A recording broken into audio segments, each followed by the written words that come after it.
चलो recording start हो गया ना। कल की बात करें तो कल के क्लास में हम लोग वो एटमोसफेयर का वो थोड़ा बहुत कंपोजिशन देख लिए थे। एटमोसफेयर होता क्या है वो भी देख लिए थे, ठीक है। बात करें आज की क्लास में, आगे हम लोग वो गैसेस के बारे में भी पढ़ा चुके थे ना। गैसेस प्लस उसका फंक्शन क्या क्या था वो भी देख लिए थे हम लोग ना कल के क्लास में। तो जो पहले का क्लास यदि नहीं देखे हो तो पहले फर्स्ट एटमोसफेयर का पार्ट देख लेना, उसके बाद ये क्लास क्या करना देखना है, ठीक है। अब देखो वाटर वेपर की बाबू बात करें तो ये वाटर वेपर बनता कैसे है पता है ना, ट्रांसपिरेशन प्रोसेस के थ्रू। किस प्रोसेस के थ्रू? ट्रांसपिरेशन, याद रखना। अब ये ट्रांसपिरेशन प्रोसेस क्या होता है, कोई बता सकता है? एक्चुअल में ये ट्रांसपिरेशन प्रोसेस है क्या? Loss of water. Yes sir. Loss of water. अब देखो लॉस ऑफ वाटर होगा तो ये लॉस ऑफ वाटर कौन करेगा? तो स्टोमटा जो प्लांट के अंदर जो लीफ होता है ना, तो लीफ में देखोगे तो तीन ही पोर होते हैं, छिद्र, उसी को स्टोमटा बोलते हैं। वही स्टोमटा क्या करता है? ट्रांसपिरेशन प्रोसेस करता है। और इसी ट्रांसपिरेशन प्रोसेस के थ्रू वाटर क्या होता है? लॉस कर देता है, उड़ा देता है। किस फॉर्म में? वाटर वेपर के फॉर्म में। एक्चुअल में जब वाटर साइकिल पढ़ोगे तो वहां पर जितने भी हमारे अर्थ के सरफेस पर, मतलब जितने भी वाटर बॉडीज हैं, उस वाटर बॉडी से सन का लाइट जब आता है तो इवेपोरेट करता है। इवेपोरेट कर कर ये पूरी देखोगे तो क्या बना देगा? क्लाउड बना देगा। फिर वापिस वो मतलब वो बारिश होता है, ठीक है। तो कहीं ना कहीं रेनफॉल में ये वाटर वेपर हेल्प कर रहा है कि नहीं कर रहा है? रेनफॉल में, वर्षा में ये वाटर वेपर हेल्प कर रहा है, ठीक है। तो इसका थोड़ा बहुत हम लोग फंक्शन देखेंगे। तो अभी बस ये समझो वाटर वेपर जो है वो ट्रांसपिरेशन प्रोसेस के थ्रू जो लीफ के अंदर जो स्टोमेटा होता है ना, वो ट्रांसपिरेशन प्रोसेस के थ्रू वाटर को लॉस कर देता है। किस फॉर्म में? तो वाटर वेपर के फॉर्म में, ठीक है। और वही वाटर वेपर, अब यही वाटर वेपर तब देखोगे क्या बोलते हैं उसको, कंडेंसेशन प्रोसेस के थ्रू वो चेंज हो जाएगा गैस से क्या चीज में? लिक्विड में। गैस से लिक्विड में चेंज हो जाएगा, ठीक है। और जिसके कारण रेनफॉल हो जाएगा। इसका मतलब जो वेदर फिनोमिना है देखोगे, ये वेदर फिनोमिना किसके कारण होता है? वेदर फिनोमिना की बाबू बात करें तो वेदर फिनोमिना किसके कारण होगा? फिनोमिना, ये वेदर फिनोमिना किसके कारण होगा? तो ये वाटर वेपर के कारण ही होता है। वेदर फिनोमिना का मतलब रेनफॉल, ठीक है, रेनफॉल। अब बताओ, अब लेयर तो पढ़ा ही नहीं है। यदि बात करें बाबू एटमोस्फेयर की लेयर का, तो पढ़ा ही नहीं है। तो एटमोस्फेयर के 5 लेयर होते हैं। तो 5 लेयर में जैसे देखोगे तो जो पहला लेयर क्या होता है? ट्रोपोस्फियर। पहला लेयर बाबू कौन सा होता है? ट्रोपोस्फियर। तो इसी ट्रोपोस्फियर में देखोगे तो रेनफॉल होता है। इसी ट्रोपोस्फियर में वेदर फिनोमिना होगा। इसका मतलब ये मतलब वाटर वेपर की बात करें तो वाटर वेपर सबसे अधिक कहाँ पाया जाएगा? वाटर वेपर किस लेयर में सबसे अधिक पाया जाएगा? जिस लेयर में बाबू वेदर फिनोमिना होता है, तो वेदर फिनोमिना होता है किस लेयर में? ट्रोपोस्फियर में। इसका मतलब इसी ट्रोपोस्फियर में देखोगे वाटर वेपर सबसे अधिक पाया जाता है। वाटर वेपर सबसे अधिक पाया जाता है। कोई दिक्कत बाबू यहाँ तक है? No sir. अब देखो, इसके अलावा वेदर फिनोमिना में और क्या आता है? वेदर फिनोमिना में देखोगे तो जैसे वेदर फिनोमिना में तुम्हारा रेनफॉल आ गया, और साथ में स्ट्रोम भी आता है। साथ में बाबू देखोगे तो स्ट्रोम भी आ जाएगा। स्ट्रोम, स्ट्रोम का मतलब क्या होता है? आंधी तूफान। तो स्ट्रोम हो गया, ये रेनफॉल हो गया, ठीक है। तो ये जितने भी चीज है ये तुम्हारे ट्रोपोस्फियर में आते हैं। किस लेयर में आएंगे? अर्थ के ट्रोपोस्फियर में, वेदर फिनोमिना। इसका मतलब अब देखो ट्रोपोस्फियर में ही क्यों आता है? क्वेश्चन हम लोग का ही है, ट्रोपोस्फियर में ही वेदर फिनोमिना क्यों होता है? क्योंकि वाटर वेपर सबसे अधिक, लार्ज अमाउंट में जो वाटर वेपर होता है ना, वो सबसे अधिक इसी में पाया जाता है। इसीलिए वेदर फिनोमिना के कारण मतलब वेदर फिनोमिना का कारण, रीजन मेन जो वेदर फिनोमिना होता है वो ये वाटर वेपर के कारण ही होता है, ठीक है, जो कि ट्रोपोस्फियर में होगा। स्ट्रोम हो, रेनफॉल हो, यही लाता है। कोई दिक्कत बाबू? तो देखो यहाँ पर शॉर्ट फॉर्म में बता देते हैं, यहाँ पर शॉर्ट फॉर्म में बता देते हैं। वाटर वेपर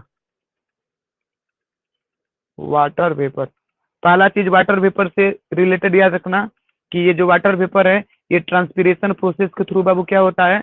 वाटर को, मतलब ट्रांसपिरेशन प्रोसेस के थ्रू ये वाटर वेपर हमारे एटमोस्फेयर में आता है। क्वेश्चन बोलेगा वाटर वेपर किस प्रोसेस के थ्रू हमारे एटमोस्फेयर में आएगा? तो ट्रांसपिरेशन प्रोसेस के थ्रू। ये ट्रांसपिरेशन प्रोसेस बाबू कौन करता है? तो प्लांट का जो पार्ट लीफ है, लीफ में ही स्टोमेटा पाया जाएगा, वहीं करता है स्टोमेटा।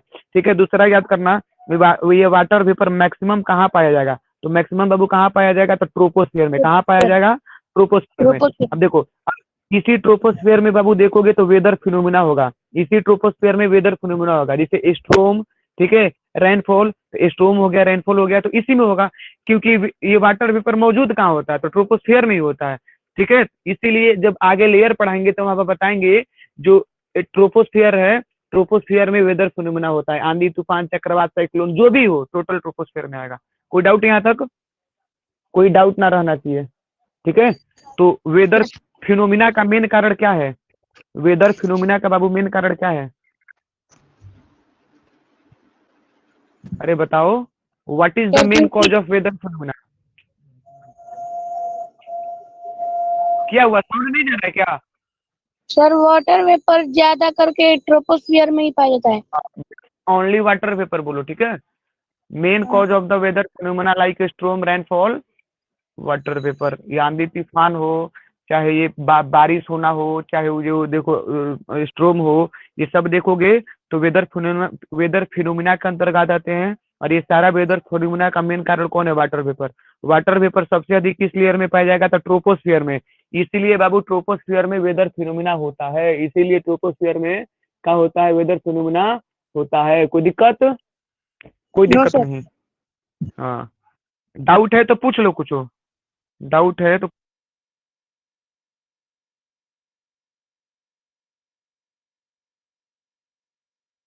कोई दिक्कत ना है।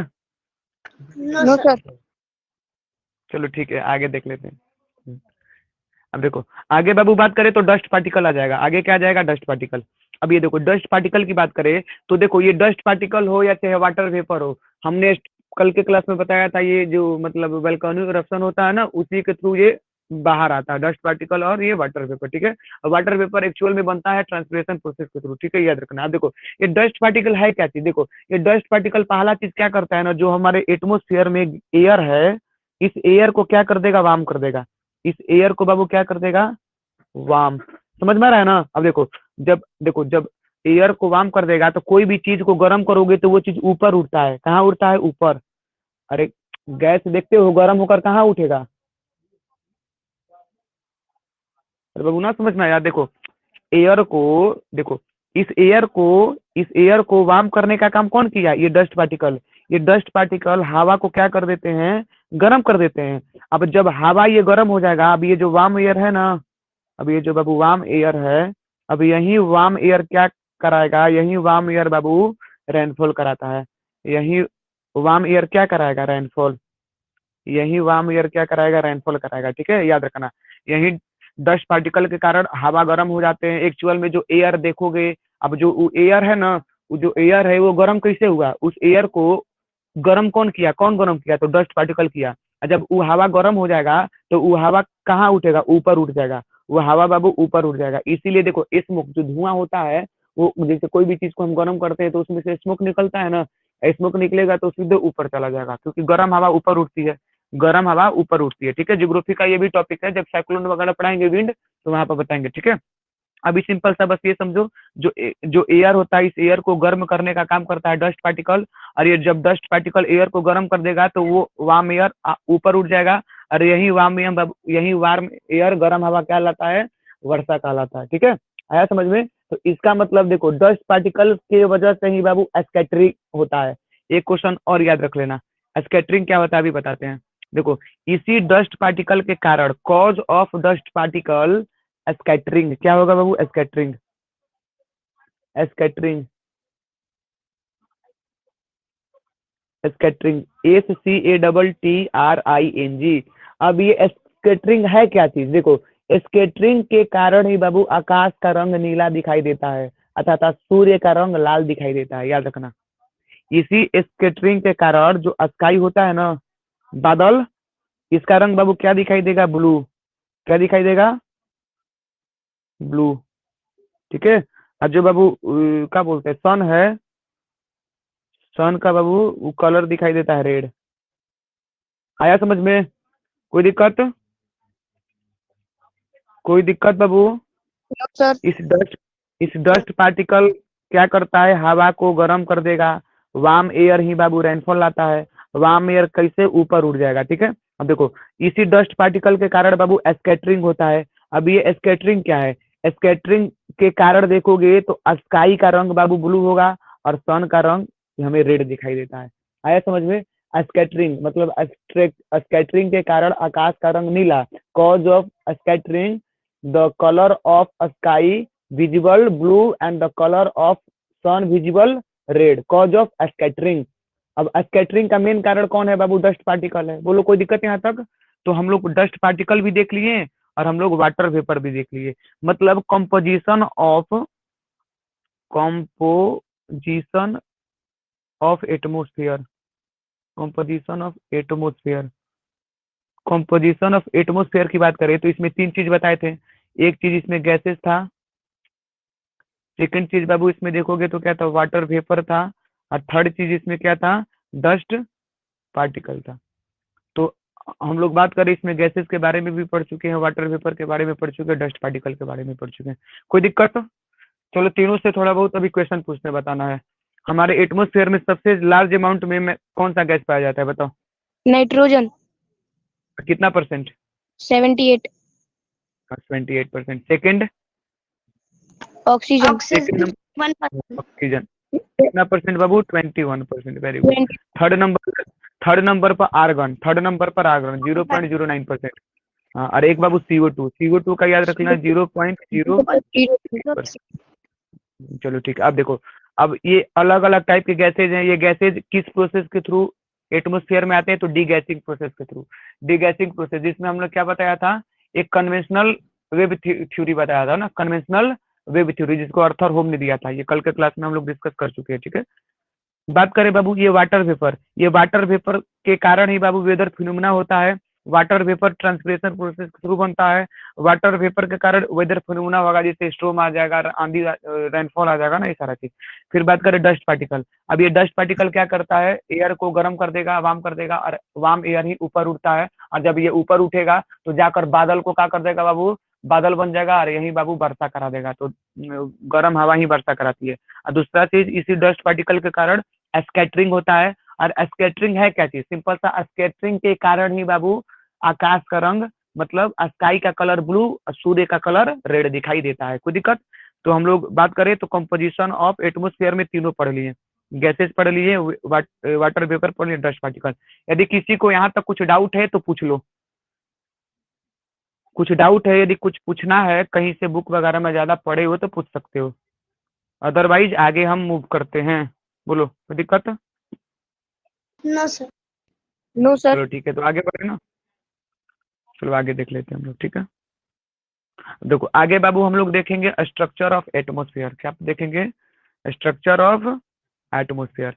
अब स्ट्रक्चर ऑफ एटमोस्फेयर की बात करें तो एकरा में देखो अलग अलग हमारे एटमोस्फेयर के लेयर हैं, ठीक है। अलग अलग एटमोस्फेयर के बाबू लेयर हैं। अब देखो, अब लेयर ऑफ टू एटमोस्फेयर पता है ना, है? Yes sir. है? एक दो चीज और बता देते हैं। देखो एक दो चीज बाबू और बता देते हैं ना, याद रखना। देखो एक चीज बाबू, एटमोस्फेयर में दो चीज और है। एक बाबू हम लोग मतलब कंपोनेंट की बात करते हैं एटमोस्फेयर के, तो एक बाबू टेम्परेचर आ जाएगा। क्या आ जाएगा, टेम्परेचर। ये टेम्परेचर, और एक बाबू आ जाएगा इसमें प्रेशर। प्रेशर, वायु दाब बोलते हैं ना। देखो ये दोनों देखो है का चीज, मतलब ना एटमोस्फेयर में ये दोनों, ये स्ट्रक्चर नहीं है, स्ट्रक्चर आगे हम लोग देखेंगे, ठीक है। अभी मैं ये केवल बताना चाहता हूँ कि देखो हमारे एटमोस्फेयर में दो कंपोनेंट होते हैं, मतलब कहीं ना कहीं इनके कारण कुछ ना कुछ हमारे एटमोस्फेयर में देखोगे तो कुछ ना कुछ अफेक्टिंग होता है, टेम्परेचर के कारण और इस प्रेशर के कारण। टेम्परेचर के कारण और इस प्रेशर के कारण। देखो तो जैसे जैसे हाइट पर जाओगे ना, देखो जैसे जैसे एटमोस्फियर के हाइट पर जाओगे तो तुम्हारा टेम्परेचर क्या होगा, लो होगा। देखो टेम्परेचर लो होगा कब, जब हाइट पर जाओगे तब। कब जाओगे बाबू, हाइट। एटमोस्फियर में हाइट पर जाने पर ये टेम्परेचर क्या होगा, लो होगा। समझ में आ रहा है ना। इसका मतलब, इसका मतलब देखोगे हाई टेम्परेचर, हाई टेम्परेचर बाबू कहाँ होगा, ट्रोपोस्फियर में या एक्सोस्फियर में, बताओ। हाई टेम्परेचर कहाँ होगा, किसमें होगा बाबू, ट्रोपोस्फियर। हाँ ट्रोपोस्फियर में। कौन बोल रहा है जी कुछ? हाँ तो आवाज आया है किसका? चलो देखो मतलब सबसे बाबू बात करें, सबसे मतलब हाई टेम्परेचर किधर होगा? ट्रोपोस्फियर का होगा। लो टेम्परेचर एक्सोस्फियर का होगा। कि ऊंचाई पर जाने पर बाबू टेम्परेचर क्या होगा? क्या होगा? टेम्परेचर लो होगा। एरो नीचे गिराए हैं तो वो लो को दिखा रहा है, ठीक है। और ऊंचाई पर जाओगे तो टेम्परेचर लो होगा। बस सिंपल सा याद रखना। अब देखो, अब जो एयर प्रेशर भी होता है ना, वो भी कम होता है। एयर प्रेशर भी बाबू लो होता है। कहाँ जाने पर? हाइट पर जाने पर। हाइट, ऊंचाई पर जाओगे तो टेम्परेचर भी लो और प्रेशर भी लो। टेम्परेचर भी लो और प्रेशर भी लो। देखो इसके कारण क्या होगा आगे हम लोग पढ़ेंगे, ठीक है। एक चीज बाबू और है, 1 किलोमीटर की ऊंचाई पर जाओगे ना, 1 किलोमीटर की ऊंचाई पर बाबू जाओगे, 1 किलोमीटर, 1 किलोमीटर की ऊंचाई पर जाने पर क्या होगा कि 6.5 डिग्री सेल्सियस बाबू क्या हो जाएगा? गिरावट आ जाएगा, कम होगा। यदि तुम एटमोस्फेयर के 1 किलोमीटर मतलब ऊपर जाओगे ना, तो टेम्परेचर में कितना गिरावट होगा? 6.5 डिग्री सेल्सियस। इसका मतलब हर 65 मीटर पर, हर 65 मीटर पर 1 डिग्री सेल्सियस बाबू कम होता है। 65 मीटर की ऊंचाई पर, हर 65 मीटर की ऊंचाई पर 1 डिग्री सेल्सियस कम होगा। जैसे अर्थ से 65 मीटर की ऊंचाई पर जाओगे ना, तो अर्थ का टेम्परेचर मान लो 37 डिग्री है, तो वहां पर सीधे 36 हो जाएगा। 65 और जोड़ दो तो 1 डिग्री सेल्सियस और गिर जाएगा। समझ में आ रहा है ना? तो ऊंचाई पर जाने पर बाबू, 1 किलोमीटर की ऊंचाई पर जाने पर 6.5 डिग्री सेल्सियस कम होता है। और 65 मीटर ऊंचाई पर जाओगे तो 1 डिग्री सेल्सियस गिरावट होता है, कम हो जाएगा, ठीक है। इसी को बाबू हम लोग क्या बोलते हैं? Normal lapse rate. इसी प्रोसेस को बाबू हम लोग बोलते हैं normal lapse rate. Normal lapse rate. तो क्वेश्चन बोलेगा नॉर्मल लैप्स रेट है क्या चीज? NLR, normal lapse rate. तो सिंपल सा बस देखो बता देना, नॉर्मल नॉर्मल लैप्स जो रेट होता है ना, इसमें 65 मीटर पर जाने पर 1 डिग्री सेल्सियस की बाबू गिरावट होता है। और 1 किलोमीटर जाने पर 6.5 डिग्री सेल्सियस का गिरावट होता है। सिंपल सा इसी प्रोसेस को हम लोग नॉर्मल लैप्स रेट के नाम से जानते हैं। बोलो कोई दिक्कत? कोई दिक्कत बाबू? नहीं सर। तो देखो अभी जो, अब देखो एक चीज बाबू, प्रेशर बोले हैं तो अब किसका प्रेशर? एयर का प्रेशर कम होगा। ऊंचाई पर जाने पर किसका प्रेशर कम होगा? एयर का प्रेशर। तो एयर प्रेशर को हम क्या चीज से नाप मेजर करेंगे? तो एयर प्रेशर को बाबू हम लोग बैरोमीटर से मेजर करते हैं। एयर प्रेशर को बोला जाए मेजर क्या चीज से करोगे? एयर प्रेशर को क्या चीज से मेजर करते हैं? बैरोमीटर से। क्या चीज से? बैरोमीटर। एयर प्रेशर को बैरोमीटर से बाबू क्या किया जाता है? मेजर किया जाता है। बोलो कोई दिक्कत? बोलो। No sir. अब देखो, अब इस प्रेशर का बाबू बोला जाए, ध्यान से समझो, एयर प्रेशर को बैरोमीटर से मेजर करेंगे। और इस एयर प्रेशर का बाबू बोला जाए एसआई यूनिट क्या होगा? System of international unit, SI unit बोलते हैं।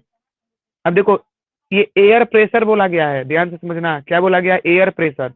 केवल प्रेशर रहेगा तो पास्कल, जो कि वो फिजिक्स में पढ़ना है, फिजिक्स का टॉपिक है। यहाँ पर हम एयर प्रेशर बताएं। एयर प्रेशर का एसआई यूनिट बोलेगा तो बता देना मिली बार। क्या होता है बाबू? मिली बार। एक मतलब ई बैरोमीटर से जो भी तुम्हारा अमाउंट आएगा वो हम मिली बार में मेजर करेंगे। क्या चीज में? मिली बार में। मिली बार को बाबू हम लोग एमबी, शॉर्टकट में एमबी भी लिख देते हैं। क्या लिख देते हैं? एमबी। मेगाबाइट मत समझ लेना, वो कंप्यूटर का है मेगाबाइट। हम मिली बार बोले हैं ना। मिली बार बाबू एयर प्रेशर का एसआई यूनिट है। और इसका मेजरमेंट करने वाला जो यंत्र है वो बैरोमीटर है। बैरोमीटर से हम किसी भी जगह का एयर प्रेशर मेजर कर सकते हैं। तो बैरोमीटर से जब मेजर करोगे एयर प्रेशर, तो वो कोई ना कोई उसका एक यूनिट होगा ना, तो वो बाबू बैरोमीटर से जो भी मतलब मेजर करोगे तो जो भी यूनिट निकलेगा वो मिली बार में निकलेगा। क्या चीज में? मिली बार में। क्योंकि एयर प्रेशर का बाबू देखोगे जो एसआई यूनिट होता है वो मिली बार होता है। बोलो कोई डाउट यहाँ तक? यहाँ तक बाबू नो डाउट? कोई डाउट ना है? No sir. हाँ चलो वेरी गुड। चलो आगे देख लेते हैं थोड़ा बहुत और, थोड़ा बहुत और देख लेते हैं, ठीक है। अब देखो क्वेश्चन बाबू बोलेगा स्टडी ऑफ क्लाउड, क्या बोलोगे? Study of cloud. क्वेश्चन बोलेगा study of cloud, study of cloud. तो देखो स्टडी ऑफ क्लाउड बाबू बोलते हैं हम लोग नेफोलॉजी। क्या बोलते हैं?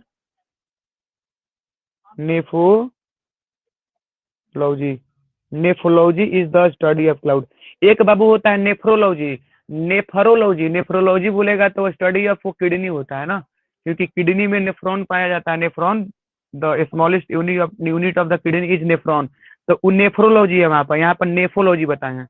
बादल का अध्ययन करोगे ना, किसका अध्ययन? क्लाउड। तो क्लाउड का बाबू अध्ययन क्या कहलाता है? नेफोलॉजी। क्या कहलाएगा? नेफोलॉजी। कोई दिक्कत? रेडॉन बताओ तो, रेडॉन क्या है? रेडॉन सर बताओ। सॉरी हाँ हाईबीएस गैस है।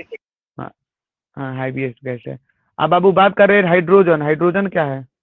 सबसे हल्का गैस।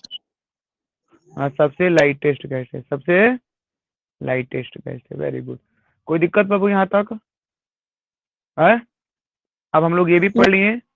हाँ अब देखो, अब हम लोग का एक ही चीज बच रहा है केवल, क्या? Layer of atmosphere. क्या बच रहा है? Layer of the atmosphere. Atmosphere देखो, लेयर ऑफ द एटमोस्फेयर। देखो बाबू बात करें एटमोस्फेयर के कितने लेयर होते हैं, तो 5 लेयर होते हैं। कितने लेयर होंगे? 5। अब ऐसे समझा देते हैं ना।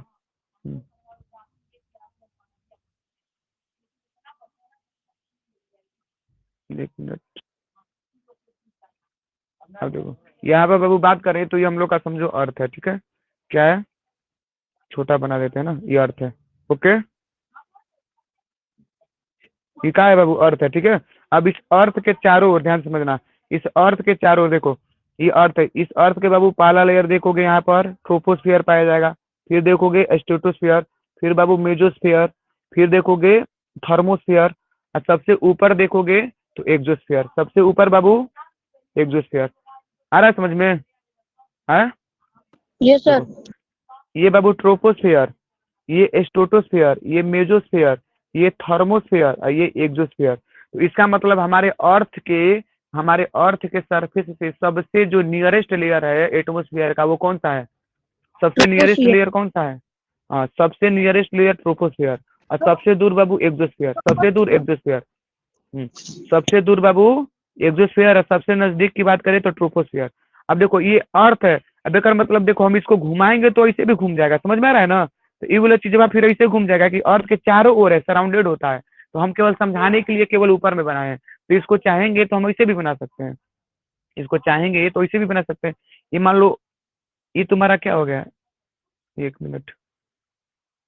अब देखो ये समझ लो अर्थ सरफेस है, ये बाबू अर्थ सरफेस है, ठीक है? एक मिनट फिगर वगैरह बना देते हैं, ठीक है? अब ये अर्थ सरफेस है, ठीक है? इस पर ये घर वगैरह हो गया ना, ये घर हो गया, इस पर आदमी है, इस पर देखोगे तो वाटर बॉडी भी है, ठीक है? अब इस अर्थ के सबसे जो नजदीक लेयर है ना, इस अर्थ के बाबू सबसे जो नजदीक लेयर है, सबसे नजदीक लेयर कौन सा है? ट्रोपोस्फियर, फिर स्ट्रेटोस्फियर, ठीक है? फिर देखोगे तो मेजोस्फियर, फिर देखोगे तो थर्मोस्फियर, और फिर देखोगे तो सबसे ऊपर एक्सोस्फियर। सबसे ऊपर कौन सा? एक्सोस्फियर। ये अर्थ लेयर, ये समझो अर्थ का सरफेस है, ये अर्थ सरफेस है। अर्थ सरफेस के सबसे नजदीक ट्रोपोस्फियर, स्ट्रेटोस्फियर, मेजोस्फियर, ठीक है? थर्मोस्फियर और एक्सोस्फियर। ये 5 लेयर है अर्थ का, ठीक है? अब देखो ट्रोपोस्फियर अर्थ सरफेस के सबसे नजदीक और एक्सोस्फियर सबसे बाबू दूर। कोई दिक्कत? अब इस पांचों लेयर के बारे में बाबू हम लोग नेक्स्ट क्लास में डिस्कस करेंगे। ओके, इस पांचों लेयर के बारे में हम लोग नेक्स्ट क्लास में डिस्कस करेंगे, ठीक है? इसका मतलब ये हुआ कि जो बच रहा है का, यदि हम स्पेशल ट्रोपोस्फियर के बारे में बात करें, ठीक है, स्ट्रेटोस्फियर के बारे में बात करें, ठीक है, मेजोस्फियर के बारे में बात करें, थर्मोस्फियर के बारे में बात करें, एक्सोस्फियर के बारे में बात करें, तो नेक्स्ट क्लास में पूरा स्पेशल हम लोग इसके एक एक पर्टिकुलर डिटेल से देखेंगे, एक एक हाई लेवल से, जहां तक क्वेश्चन एक भी छूटे ना। यूपीएससी तक भी क्वेश्चन पूछेगा तो कर लोगे, मैप से पूछेगा कर लोगे, क्योंकि मैप से भी बताएंगे, ये भी बताएंगे। उधर से सोलर रेडिएशन आता है, आइसोलेशन, तो वहां से जितने भी गैसेज आते हैं तो कितने गैस हमारे अर्थ तक पहुंचता है और कितना गैस ऊपरे रह जाता है, सारा चीज। फिर डायग्राम के थ्रू बाबू ये भी दिखाएंगे कि कैसे ऊंचाई पर जाने पर टेम्परेचर कहाँ मतलब इंक्रीज करेगा, कहाँ पर टेम्परेचर बाबू डिक्रीज करेगा। तो ये सारा चीज हम लोग कल मैप के थ्रू देखेंगे, डायग्राम के थ्रू डायग्राम के थ्रू, मैप के थ्रू नहीं बल्कि डायग्राम के थ्रू। ठीक है, तो एटमोस्फेयर का नेक्स्ट क्लास में बाबू ये सारा चीज हम लोग डिस्कस करेंगे। ठीक है, तो आज का क्लास यहीं तक एंड करते हैं। और कोई दिक्कत? नहीं सर। ठीक है।